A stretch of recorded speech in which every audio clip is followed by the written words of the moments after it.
One moment I was invisible. The next, I was face to face with a man who would set my life on a path I never thought possible.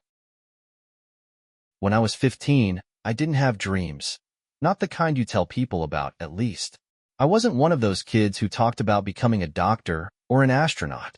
To be honest, I didn't even know what dreaming big meant. Life was small, narrow, and boxed in.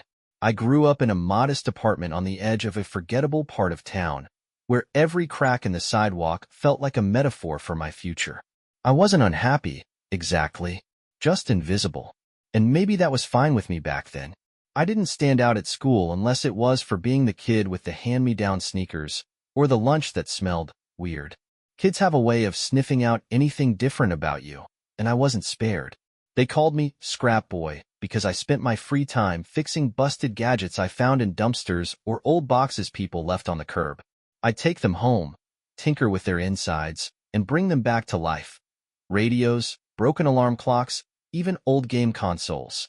It was just something I did to pass the time, but I never thought it mattered to anyone else. My school life wasn't much better.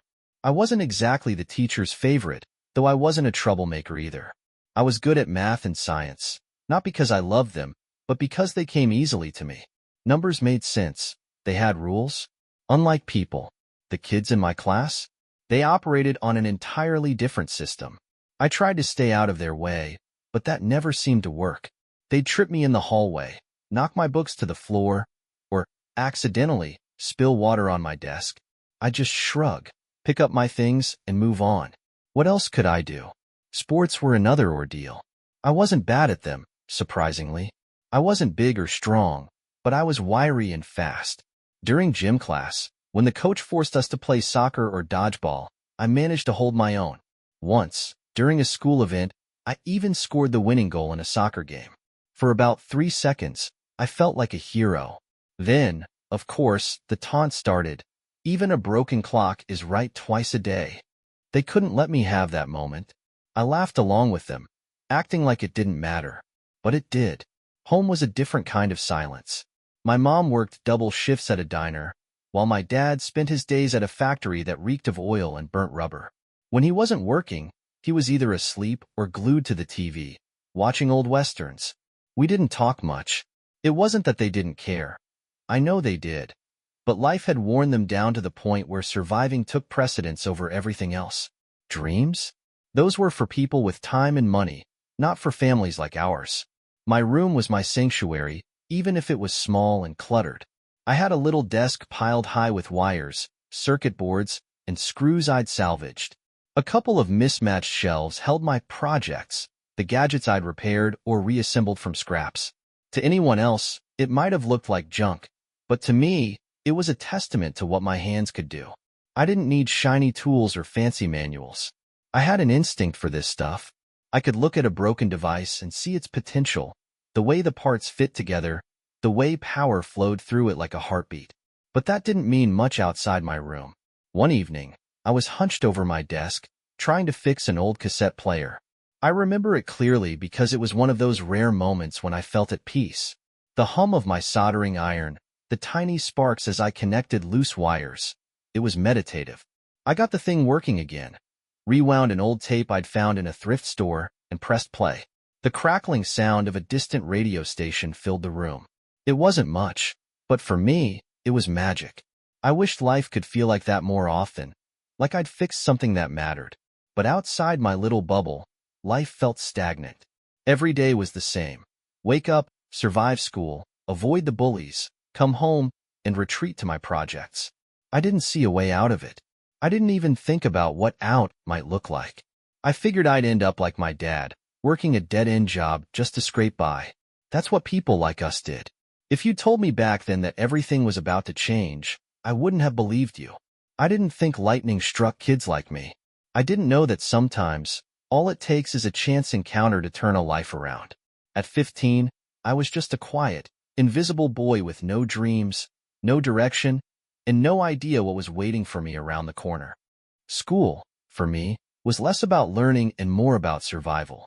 It was like walking through a minefield, except the explosions came in the form of sneers, whispers, and the occasional shove in the hallway.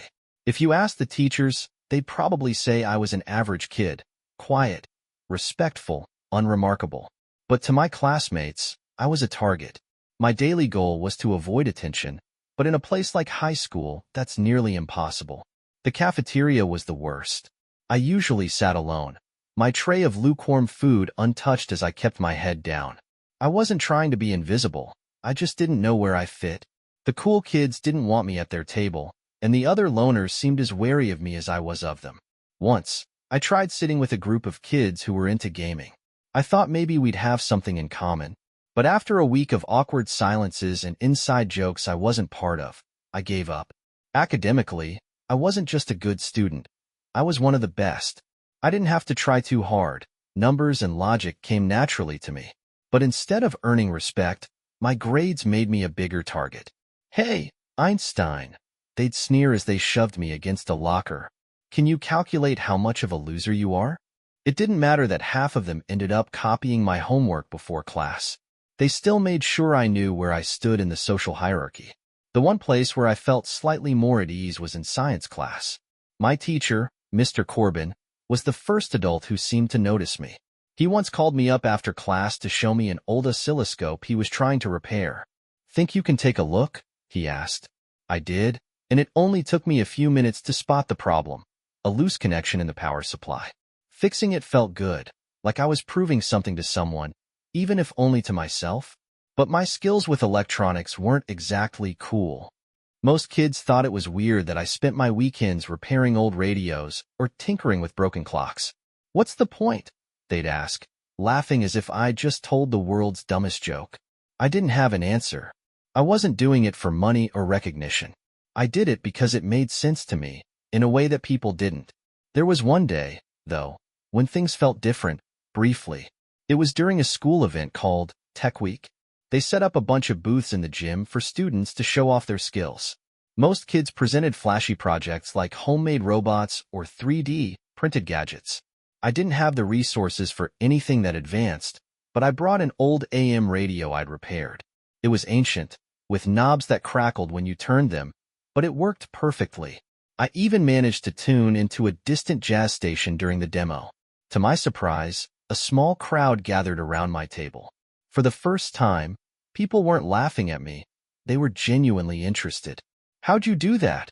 one kid asked, his tone more curious than mocking. I explained how I'd rewired the circuit board and replaced the speaker with a salvaged part from another device. For a brief moment, I felt like I belonged. But as soon as the event ended, the magic wore off. The same kids who'd admired my work went right back to ignoring me. Sports were another strange part of my life. I wasn't athletic by any stretch, but I wasn't terrible either. In gym class, I discovered I had a knack for running. I wasn't fast, but I had endurance. During one relay race, I managed to close a massive gap between our team and the leaders, helping us win. For about 5 minutes, I was the guy everyone patted on the back. But just as quickly, they moved on, and I went back to being scrap boy. These small victories, fixing the oscilloscope, impressing a few kids during Tech Week, winning the relay, were rare, but they mattered. They were proof, however fleeting, that I wasn't invisible, that I had something to offer, even if most people couldn't see it. Still, those moments didn't change the fact that I spent most of my days feeling out of place. I didn't have friends, not really. The closest I came to companionship was my after-school routine of heading home to tinker with my projects. It was a solitary existence, but it was mine, and for a long time, I thought that was all life had to offer. Looking back, I can pinpoint the day everything began to change. It wasn't remarkable at first, just another miserable day in the endless cycle of my teenage life. But sometimes, change hides in the cracks of monotony, waiting for its moment to strike. It started like any other school day. The morning passed in a blur of half-listened to lectures and scribbled notes. Lunchtime was the usual ordeal of dodging sneers and finding a quiet corner to eat. By the afternoon, I was counting the seconds until I could go home. My refuge, my cluttered room filled with salvaged electronics, was the only place I felt at peace. But then came gym class. I've never understood why people get so worked up about dodgeball, but for some reason, it turned my classmates into wolves. They didn't just aim for you. They aim to humiliate you. And I was their favorite target. That day, the game felt especially cruel. I managed to avoid a few throws, darting around the court, but it wasn't long before I got hit square in the face by a ball that seemed to come out of nowhere. The gym erupted in laughter. My ears burned as I picked myself up from the floor, trying to pretend it didn't bother me. But it did. It always did. The final bell couldn't come fast enough. By the time I stepped outside, the gray December sky mirrored my mood. I slung my backpack over my shoulder and started the long walk home, keeping my head down to avoid the occasional groups of kids who might shout something at me for fun. Halfway home, the strap on my backpack broke, spilling its contents onto the sidewalk. I knelt down to gather my things, cursing under my breath. That's when I saw him, the man who would unknowingly change the course of my life. He was sitting on a bench under a withered tree, dressed in a sharp suit that seemed out of place in our shabby neighborhood. He had a laptop on his knees and a look of utter frustration on his face. Even from a distance, I could tell he was on the verge of throwing the thing into the street. I don't know why I approached him. Maybe it was the way he kept glancing at his watch, muttering to himself like the laptop was some kind of cruel joke. Or maybe I just wanted a distraction from the sour taste of my day. Whatever the reason, I walked over and asked, "Need some help?" He looked up, startled, and for a moment, I thought he'd brush me off. But instead, he gestured at the laptop with a defeated shrug. "Thing won't start," he muttered. "I've got an important meeting in 10 minutes, and now this decides to die on me." I leaned closer, scanning the laptop screen. It was stuck in a boot loop, a common issue, but one that most people wouldn't know how to fix without some tech know-how. "I think I can get it working," I said, trying to sound more confident than I felt. He raised an eyebrow, but handed me the laptop without hesitation. I knelt on the ground, ignoring the cold bite of the pavement, and got to work. The problem was simple enough, a corrupted system file, but fixing it quickly required a bit of improvisation. I pulled a flash drive from my backpack and loaded a recovery tool I kept for moments like this. A few keystrokes later, the laptop restarted and the login screen appeared. The man's face lit up with a mix of relief and amazement. "You've got to be kidding me," he said, shaking his head. "You're what, 15? And you just did that in 5 minutes?" I shrugged, feeling awkward under his gaze. "It wasn't that hard," I mumbled, handing the laptop back to him. He didn't respond right away. Instead, he stared at the screen, typing furiously as he joined his virtual meeting. I stepped back, unsure if I should stay or leave, but before I could make a decision, he turned to me and said, "You just saved my reputation, kid. I don't know how to thank you." I muttered something about it being no big deal, but he shook his head. "No, seriously. You don't know who I am, do you?" I shook my head, and he chuckled. "Let's just say I work for someone important. And if I'd missed this meeting, well, let's not even go there." He reached into his pocket and pulled out a business card, handing it to me with a firm grip. "I owe you one," he said. "If you ever need anything at all, you give me a call." I took the card, staring at the embossed name and title, Ethan Gray, Chief of Staff to the Mayor. My breath caught in my throat. I didn't know much about politics, but even I understood that this man wasn't just some random businessman. He was someone who could make things happen. "Thank you," I managed to say, though my voice barely rose above a whisper. He gave me a nod and turned back to his laptop, leaving me standing there with the card in my hand. As I walked the rest of the way home, my mind swirled with questions. Who was this man, really? Why had he been in my neighborhood? And most importantly, what could he possibly mean by owing me one? At the time, I didn't realize the significance of that encounter. To me, it was just a strange blip in an otherwise unremarkable day. But looking back, I can see it for what it was. The moment everything started to change. For a week after meeting Ethan Gray, his business card sat untouched on my desk. I didn't really know what to do with it. The man had said I could call him if I needed anything, but I didn't know what that meant. What could someone like me ask from someone like him? A ride to school? A new soldering iron? It all sounded ridiculous. Besides, I wasn't used to people offering me help. My world didn't work like that. People didn't just appear out of nowhere to fix your problems. You made do with what you had, or you didn't. That's how it always was. But Ethan Gray didn't disappear as easily as his card might have suggested. Exactly 7 days after our chance encounter, he showed up on my doorstep. When I opened the door, I was so stunned I couldn't speak. There he was in the same sharp suit, holding a sleek leather briefcase. Behind him was a black car idling at the curb, its driver watching us from behind tinted windows. "Alex, right?" he said, smiling like we were old friends. "You didn't call, so I thought I'd stop by. May I come in?" I stammered something incoherent and stepped aside to let him in. My mom, who was home from her morning shift at the diner, appeared in the doorway to the living room, wiping her hands on a dish towel. Her eyes widened when she saw Ethan, and she quickly offered him a seat at the kitchen table. Ethan politely declined the coffee my mom offered and got straight to the point. "Your son is remarkable," he said, gesturing at me like I wasn't standing awkwardly nearby. "Do you know what he did last week? He saved my job, fixed my laptop when no one else could, and in record time, too." My mom looked at me with a mix of pride and confusion. "Alex is good with gadgets," she said hesitantly. "He's always tinkering with something." "He's not just good," Ethan corrected. "He's brilliant. And I think we're wasting time if we let that talent go unnoticed." My mom didn't say anything, but I could see the uncertainty in her face. Ethan, sensing it too, leaned forward. "I'm not here to give empty compliments. I'm here to offer Alex an opportunity, a real one. There's a private school in the city, one of the best in the state. They specialize in nurturing exceptional students, and I'd like to help him enroll. I'll cover the costs, tuition, books, everything." The room went silent. I stared at Ethan, unable to believe what I was hearing. My mom blinked a few times, as if trying to process his words. Finally, she said, That's very generous, Mr. Gray, but we don't." "I know," Ethan interrupted gently. "That's why I'm offering. Because Alex deserves this, and because I believe he can do great things if given the chance." I couldn't tell if my mom was more shocked or suspicious. Offers like this didn't just fall out of the sky. "Why would you do that?"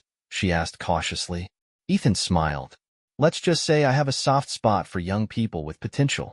Someone helped me once, a long time ago, and I like to pay it forward when I can. Besides," he added with a wink in my direction, "I think Alex might surprise us all." The rest of the conversation was a blur. My mom had a million questions, and Ethan answered them all with the kind of calm authority that left little room for doubt. By the time he left, he'd convinced her to let me take the entrance exams for the school, promising that there would be no strings attached if I didn't get in, or even if I decided not to go. That night, I lay awake staring at the ceiling. A part of me still couldn't believe it. Why me? What had Ethan seen in me that made him think I was worth investing in? But another part of me, a smaller, quieter part, felt something I hadn't felt in a long time. Hope.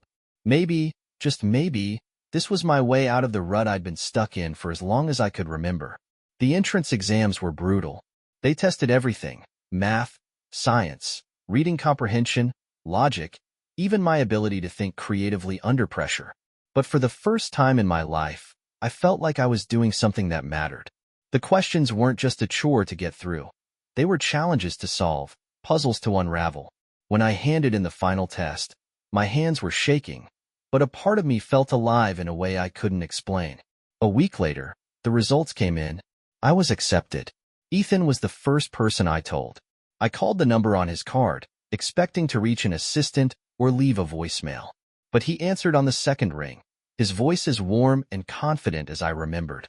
"I knew you'd make it," he said, like there had never been a doubt in his mind. The next few weeks were a whirlwind. My mom and I toured the school, met with administrators, and went through the endless paperwork. Ethan stayed true to his word, covering every expense and handling every obstacle with the ease of someone who had done this 100 times before. On my first day at the new school, I felt like an alien landing on a strange planet. The campus was sprawling and immaculate, with facilities that made my old school look like a relic. The students were polished and self-assured, their uniforms crisp and their voices filled with the kind of confidence I could only dream of. I felt out of place, but I also felt something else, an inkling that this could be the start of something extraordinary. The first few weeks at the new school were overwhelming. Everything about it felt foreign. The sprawling campus, the gleaming facilities, the students who spoke with ease and carried themselves with confidence. It was as if I'd stumbled into a world I didn't belong to, a polished universe of privilege and expectation. The other students didn't outright mock me like the kids at my old school, but they didn't go out of their way to include me either. Most of them had known each other for years, growing up in the same elite circles. To them, I was an outsider with a mysterious backstory. I caught them staring sometimes, whispering to each other when they thought I wasn't paying attention. I could feel their unspoken questions. Who is this kid? How did he get in here? At first, I kept my head down. It was safer that way. I threw myself into my classes, which were both exhilarating and intimidating. The school wasn't just good. It was extraordinary. The teachers were experts in their fields, and the coursework challenged me in ways I hadn't experienced before. I'd always been naturally good at math and science, but now I found myself diving into problems that stretched my limits, forcing me to think in ways I never had before. The school had something else, too: resources. For the first time in my life, I had access to state-of-the-art labs and equipment. There were robotics kits, 3D printers, and computer workstations loaded with software I'd only read about. I felt like a kid in a candy store, and every moment I spent in the lab felt like an adventure. Slowly but surely, I began to find my footing. One of the turning points came during a school-wide competition called Innovation Week. The goal was to design a solution to a real-world problem using technology. Each student had to pitch an idea, and the best ones would be chosen to lead teams. I almost didn't participate. The thought of standing up in front of the entire school and presenting my idea was terrifying. But something inside me, maybe the memory of Ethan's faith in me, pushed me to give it a shot. My idea was simple: a device that could monitor the electrical usage of individual appliances in real time, helping households reduce energy waste. It wasn't flashy, but it was practical and achievable. When I stood on the stage and presented it, my hands were shaking, and my voice cracked more than once. I was sure the judges would dismiss it as unremarkable, but they didn't. My idea was chosen as one of the top 3, and I was assigned a team of 4 other students to bring it to life. At first, I was intimidated by my teammates. They were all polished and articulate, the kind of kids who seemed like they'd been born knowing how to lead.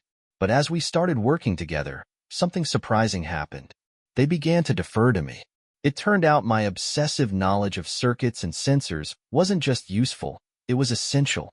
I guided the team through building a working prototype, troubleshooting problems, and refining the design. By the end of the week, we had a sleek, functional device that exceeded even my own expectations. When we presented it to the judges, they were visibly impressed. We won first place. The win was a big deal, but what stuck with me more was what one of my teammates said afterward. "You're incredible at this stuff," she told me, her voice full of genuine admiration. "I don't think we could have done it without you." It was the first time someone my age had looked at me and seen more than just scrap boy.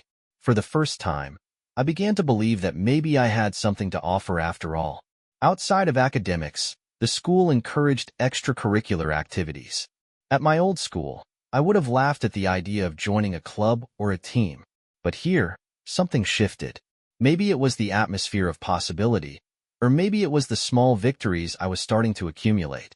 Either way, I found myself drawn to the school's debate team. Debate was completely outside my comfort zone. I wasn't used to speaking in front of people, much less defending a position under pressure. But the coach, a sharp-eyed woman named Ms. Carter, had a way of pushing you without making you feel like you were being pushed. "You have a sharp mind," she told me after my first practice. "Now you just need to learn how to let people see it." It wasn't easy. My first few debates were disasters. My voice wavered, my arguments fell apart, and I spent most of the time feeling like I didn't belong. But Ms. Carter didn't give up on me, and slowly, I began to improve. By the end of the semester, I wasn't just holding my own, I was thriving. I even won a debate against one of the school's star debaters, an accomplishment that earned me a round of applause from my teammates. Ethan checked in on me occasionally, usually through short phone calls or texts. He didn't hover, but every time I heard from him, it reminded me of why I was here. During one call, I mentioned the Innovation Week competition, and I could hear the pride in his voice. "I knew you had it in you," he said. "This is just the beginning, Alex." He was right. That semester was just the beginning. Over the next few years, I continued to grow, both academically and personally. I won more competitions, built more prototypes, and even started tutoring other students in math and science. I stopped feeling like an outsider and started feeling like I belonged. Not because I changed who I was, but because I'd finally found a place that valued what I brought to the table. By the time I graduated, I wasn't just a kid who tinkered with electronics in his room. I was someone who dreamed of changing the world, and for the first time in my life, I believed I could. University felt like stepping into an entirely new world, bigger, faster, and more demanding than anything I'd experienced before. If the private school had been my first taste of privilege, university was an avalanche of opportunity. For the first time, I wasn't just the smart kid in class. I was surrounded by brilliant minds from all over the country, each one hungry to prove themselves. But instead of feeling overwhelmed, I felt energized. I belonged here. My focus was clear from the beginning: engineering and applied technology. I wanted to take my knack for fixing things and turn it into something that mattered on a larger scale. The university had cutting-edge labs, grants for independent research, and professors who didn't just teach, they mentored. I threw myself into it all with the kind of obsessive energy that used to be reserved for tinkering alone in my room. One of the first projects I tackled was a collaboration with a few other students in a design class. We were tasked with solving a real-world problem using technology, and my group decided to work on an issue I'd seen growing up: unreliable power grids in low-income areas. I pitched the idea of creating modular, solar-powered battery packs that could provide backup electricity during outages. The team latched onto it, and we worked day and night, testing prototypes and refining designs. The final product wasn't perfect, but it worked. During the class presentation, we demonstrated how our battery could power a small set of appliances for hours. The professor was impressed enough to connect us with a local nonprofit that provided sustainable solutions to underserved communities. Seeing something I'd helped create actually make a difference in the real world lit a spark in me. For the first time, I wasn't just a student, I was an innovator. My personal life also began to change in ways I hadn't expected. At university, no one cared about where you came from or how much money your parents made. They cared about what you could do, what ideas you had, and how you could contribute. For someone who'd spent most of his life as an outsider, this was a revelation. I started making friends, real friends. There was Jason, a coding whiz who could debug a program in half the time it took me to open a terminal, and Priya, a mechanical engineer who seemed to know how to build anything from scratch. We became a close-knit group, spending countless nights in the lab, fueled by bad coffee and even worse takeout. They didn't just challenge me, they made me better. Ethan stayed in the background during these years, but I always felt his presence. Occasionally, he'd send a text: "How's the engineering prodigy doing?" Or, "Keep making me proud, kid." I knew he was busy. His job in the mayor's office seemed to get more demanding with every passing year. But I also knew he was keeping an eye on me, quietly rooting for my success. By the time I was in my final year, I'd earned a reputation as someone to watch. My professors encouraged me to publish my work, and one of my papers on energy-efficient circuitry ended up being presented at a national engineering conference. It was a surreal experience, standing in front of an audience of industry professionals, explaining concepts I developed on my own. When they clapped at the end, I felt a deep sense of validation that years ago I couldn't have imagined. That conference opened doors I didn't even know existed. Several companies approached me afterward, offering internships and full-time positions after graduation. But what stood out the most was a conversation I had with one of the keynote speakers, a senior executive at a major tech firm. She told me, "You're young, and you've got the talent. But the real question is, what do you want to do with it?" Her words stuck with me. What did I want to do? I didn't just want a job. I wanted to create, to build something meaningful. I wanted to solve problems that mattered to people. But how?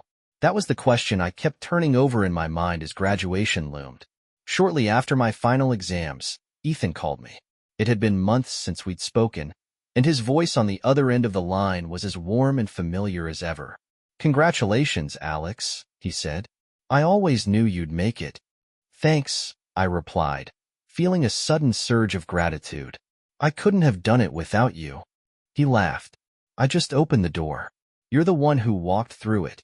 Then, after a pause, he added, we should catch up. There's something I'd like to talk to you about. I didn't know what to expect when we met for lunch the following week, but I could tell Ethan had something big on his mind.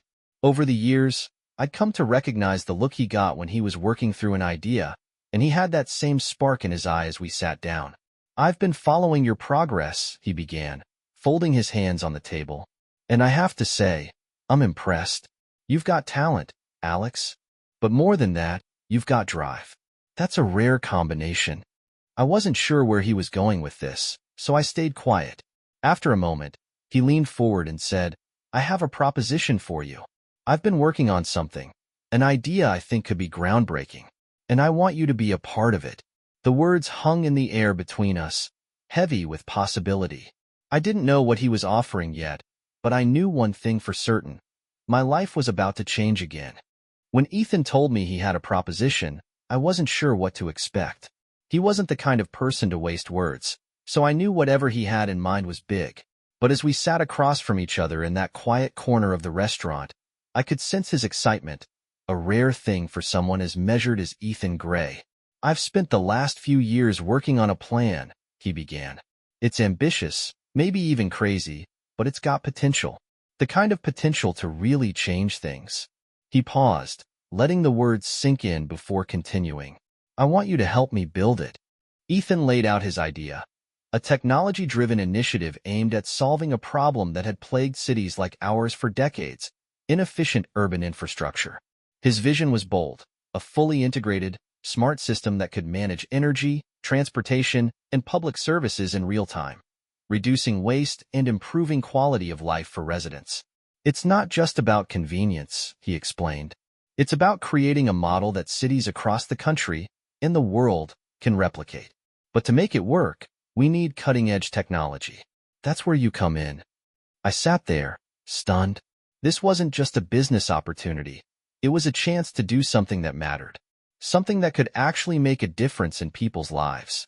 And the fact that Ethan believed I was capable of contributing to it filled me with a sense of purpose I hadn't felt before.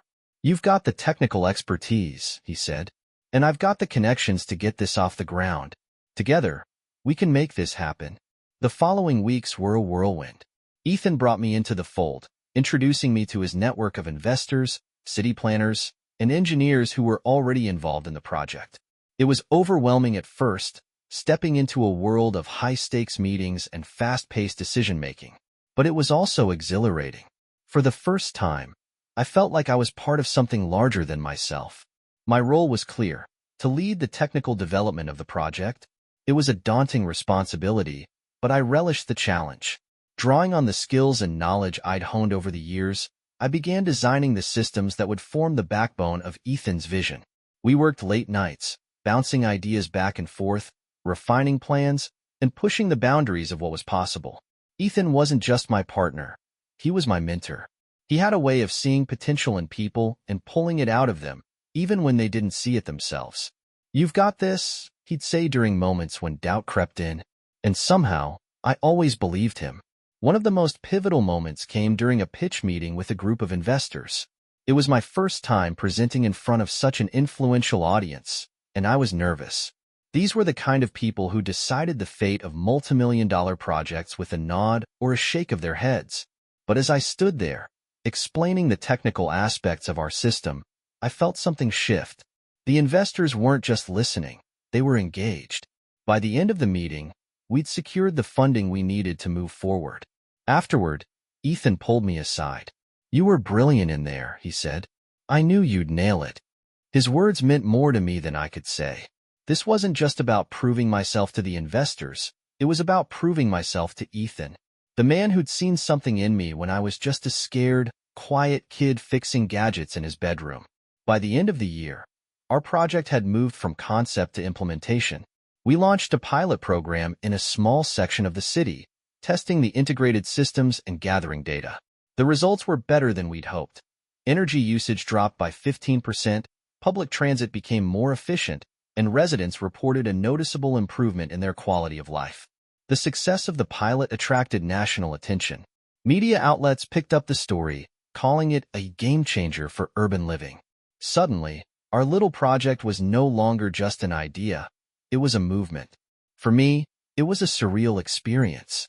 I'd gone from being the kid no one noticed to leading a team that was reshaping the way cities functioned. And through it all, Ethan was there, guiding me, challenging me, and reminding me of the responsibility that came with the success we were building.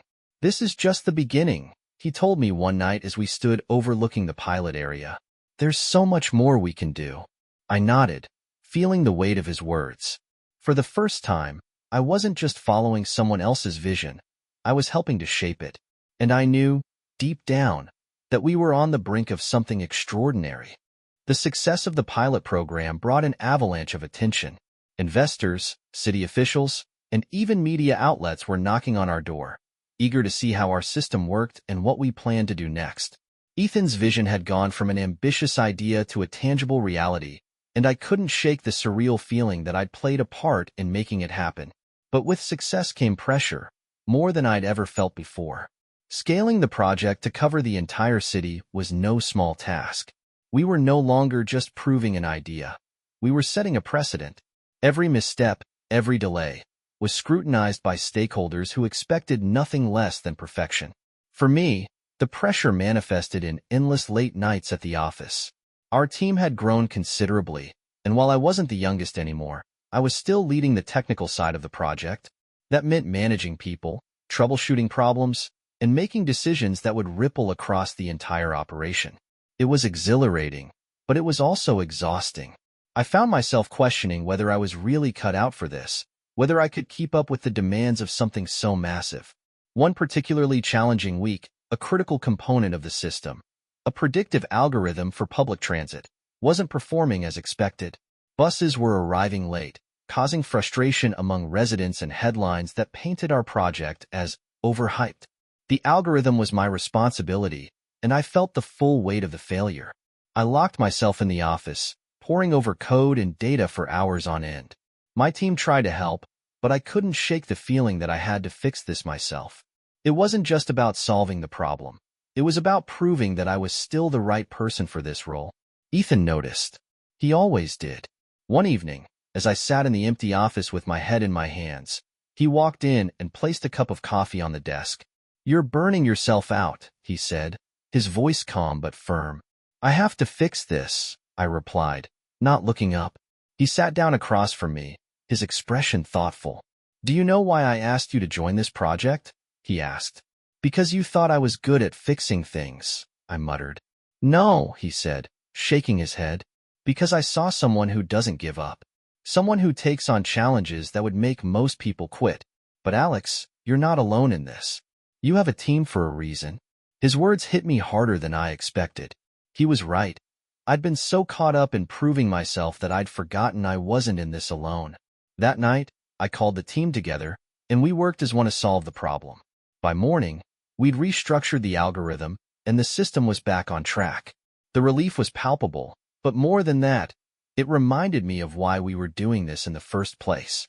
It wasn't about me. It was about the impact we were making. From that point forward, things began to fall into place. Our project expanded across the city, integrating new features that improved energy efficiency, reduced traffic congestion, and streamlined city services. The data spoke for itself. Residents were spending less time commuting, businesses were seeing lower operational costs, and overall satisfaction with city infrastructure was on the rise. The success wasn't just local either. Other cities began reaching out, wanting to implement similar systems. Ethan's vision of creating a replicable model was coming to life, and the realization filled me with both pride and awe. But amid the triumphs, I couldn't ignore the toll it was taking on me. The long hours, the constant demands, the unrelenting pressure. It was starting to wear me down. I'd always thought that achieving something this big would feel like reaching the top of a mountain. Instead, it felt like standing on a precarious ledge, trying not to lose my balance. One evening, Ethan and I were reviewing data from the latest phase of the rollout. He leaned back in his chair and studied me for a moment before speaking. "You've come a long way," he said. "Do you realize that?" I shrugged. Sometimes it feels like I've still got so far to go." He smiled knowingly. "That's the nature of ambition. But don't lose sight of how far you've come, Alex. You've helped turn an idea into a reality that's changing lives. That's no small thing." Hearing those words from Ethan meant everything. He wasn't just my mentor or my partner. He was the person who'd believed in me when no one else did. And in that moment, I realized something important. Success wasn't about being perfect or doing it all alone. It was about showing up, pushing forward, and trusting the people who believed in you. By the time we wrapped up the citywide rollout, I felt a deep sense of accomplishment, tempered by exhaustion. Our project wasn't just a success. It was a model for the future of urban living. And as we prepared to take our next steps, I knew one thing for certain. This was only the beginning. By the time our project reached its peak, I could barely recognize the person I used to be. The quiet, invisible teenager with no dreams had been replaced by someone leading a transformative initiative that was changing lives. The system Ethan and I had built was now considered a blueprint for the future of smart cities, implemented not only across our own city but in several others. Media outlets called it a revolution. To me, it felt like proof that small beginnings don't define where you can go. Despite the success, I couldn't shake the feeling that I was standing on the shoulders of giants. Ethan had given me the opportunity to rise, and everything I'd accomplished felt like a direct result of his faith in me. He'd always insisted I'd earned my place, but I couldn't ignore how much his mentorship had shaped my journey. The first time I truly saw the scope of our impact was during a visit to one of the first cities that adopted our model. Walking through the neighborhoods, I noticed how much had changed. Buses ran on time, solar panels dotted rooftops, and streets were alive with activity. People stopped to talk to us, sharing stories of how the system had improved their daily lives. A shop owner told us his energy bills had dropped so much that he could afford to hire more staff. A single mother said she finally had reliable public transit to get her kids to school. It was overwhelming and humbling. Ethan and I had come full circle. He was no longer the polished, untouchable figure I'd once seen as larger than life. Over the years, he'd become more than a mentor. He'd become family. But as we stood together in the heart of a thriving community that bore our fingerprints, I realized it was time for me to carve out my own path. That evening, we sat in a small cafe, reflecting on everything we'd built. "You've done more than I ever hoped for," Ethan said, his voice filled with quiet pride. "But I think it's time for you to take the reins." I was startled. "What do you mean?" "I've been at this for a long time," he said. "And while I'm not stepping away entirely, I think it's time for me to play a different role. You've got the drive, the vision. You're ready to lead this into the future." His words hit me like a tidal wave. Ethan had always been the anchor of our work, the one with the unshakable belief that we could achieve the impossible. But as I thought about it, I realized he was right. I wasn't the kid he'd met on the park bench all those years ago. I was ready to step forward, to take ownership of what we'd built and guide it into the next chapter. In the years that followed, the project evolved into something even bigger than we'd envisioned. New technologies, new cities, and new challenges kept me on my toes, but I never lost sight of where it all began. Every decision I made, every initiative I pushed forward, carried echoes of the lessons Ethan had taught me. To believe in people, to work tirelessly, and to always strive for something greater than myself. But the most fulfilling part of my journey wasn't the accolades or the success. It was the opportunity to give others the kind of chance Ethan had given me. Using the proceeds from our work, I established a foundation dedicated to supporting underprivileged kids with a passion for technology. We provided scholarships, mentorship programs, and access to resources that could help them realize their potential, just as Ethan had done for me. At the foundation's first event, I met a boy who reminded me so much of myself it was uncanny. He was shy, awkward, and brimming with untapped talent. I asked him about his interests, and when he described a gadget he'd built using scrap materials, I couldn't help but smile.